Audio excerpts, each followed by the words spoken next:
Assalamualaikum warahmatullahi wabarakatuh. Perkenalkan, nama saya Dina Fatwati. Saya mahasiswi Manajemen Komunikasi Fakultas Ilmu Komunikasi. Di sini saya akan memaparkan hasil daripada penelitian saya yang berjudul Perempuan dan Kekerasan Seksual dalam Kampanye Komunitas Samahita dengan subjudul Analisis Wacana Kritis dan Apanjik mengenai kampanye anti kekerasan seksual pada akun Instagram @samahita_bdg. Untuk konteks penelitiannya sendiri, berawal dari data kekerasan terhadap perempuan di Provinsi Jawa Barat sendiri, sepanjang tahun 2019 mencapai urutan pertama tertinggi, dengan angka 2.738 kasus. Nah, berdasarkan catatan tahunan Komnas Perempuan, angka tersebut mengalami kenaikan dari tahun sebelumnya, atau tahun 2018.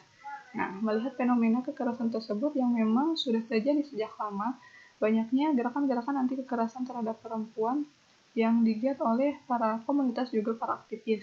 Nah, salah satunya Samahita Bandung, komunitas peduli anti kekerasan seksual. Peneliti melihat bahwa komunitas ini sangat konsisten melakukan kampanye dari tahun 2015 sampai sekarang. Nah, peneliti merasa penting bahwa untuk menyikap wacana seperti apa yang dibangun oleh komunitas Samahita melalui kampanye yang dilakukannya. Kemudian untuk pertanyaan penelitiannya ada 3. Yang pertama, bagaimana komunitas Samahita mengkampanyekan anti kekerasan seksual melalui teks atau isi pesan dalam akun Instagram @samahita_bdg. Pertanyaan kedua, bagaimana kognisi sosial komunitas Samahita sebagai pembuat kampanye anti kekerasan seksual pada akun Instagram @samahita_bdg. Yang ketiga, bagaimana konteks sosial wacana di lingkup komunitas Samahita.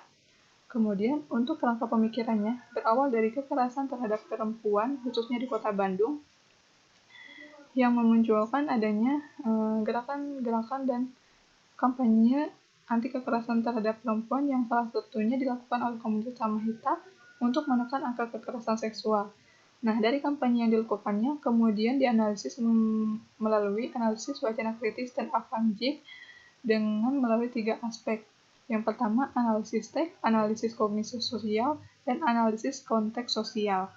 Nah, untuk metodologi penelitiannya, peneliti menggunakan pendekatan kualitatif juga metode penelitian analisis wacana kritis. Digunakannya yaitu untuk mengkaji secara mendalam dan menyikap keburaman dengan bahasa wacana yang digunakan.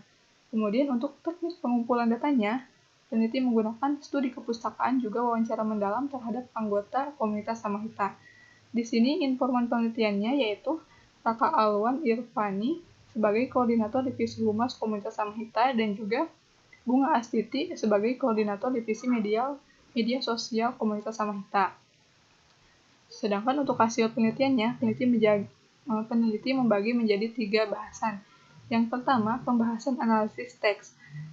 Pada teks postingan Instagram, dianalisis melalui 3 aspek. Yang pertama, struktur makro, yaitu lebih kepada membahas gagasan utama atau topik yang diangkat melalui teks yang disampaikan, yaitu hasilnya adalah gagasan utamanya yaitu mengenai kekerasan seksual berbasis gender. Kemudian aspek superstruktur. Aspek ini tuh lebih kepada bagaimana pesan disusun menjadi sistematis yang kemudian menghasilkan yang didapatkan adanya pola penyampaian pesan yang dilakukan oleh komunitas Samahita dalam menyampaikan pesannya, yaitu melalui pemaparan data kekerasan seksual, kemudian edukasi dan pemahaman, serta mengajak khalayak aktif untuk berpartisipasi. Yang terakhir, aspek struktur mikro, yaitu lebih kepada penekanan-penekanan yang dilakukan. Nah, Samahita sendiri ini lebih kepada lebih melakukan penekanan pada kalimat-kalimat, pemilihan kata, dan juga gambar. Jadi ketiga aspek ini tuh ditujukan pada agar masyarakat dapat ikut berkampanye melalui dialog dan aksi. Kemudian untuk pembahasan analisis kognisi sosial yang melatar belakangi komunitas Samahita dalam melakukan kampanye dipengaruhi oleh 2 faktor. Yang pertama, pengalaman dari sebagian anggota Samahita yang pernah menjadi penyintas. Kemudian seringnya interaksi dengan korban. Nah, dari kedua faktor ini tuh menghasilkan strategi produksi wacana atau cara pandang komunitas Samahita yang kemudian dituangkan dalam kampanye secara langsung, membahas dan membangun tema atau topik aktual, kemudian pemilihan segmentasi sasaran, juga kampanye melalui media sosial, dan membuat jejaring dengan lembaga atau komunitas sejenis. Nah, untuk analisis konteks sosial, dapat dikatakan bahwa wacana yang berkembang di masyarakat masih mengandung sistem patriarki atau lebih memposisikan laki-laki lebih tinggi dari perempuan. Juga ditambah stigma-stigma yang ada di masyarakat yang dapat memperburuk posisi perempuan di masyarakat sehingga menimbulkan adanya fenomena kekerasan terhadap perempuan. Nah, di sini tuh komunitas Samahita membangun wacana untuk lebih menyadarkan masyarakat dan lebih peduli kepada kasus kekerasan seksual sehingga dapat menekan angka kekerasan seksual di masyarakat. Demikian yang dapat saya sampaikan, kurang lebihnya mohon maaf. Terima kasih. Wassalamualaikum warahmatullahi wabarakatuh.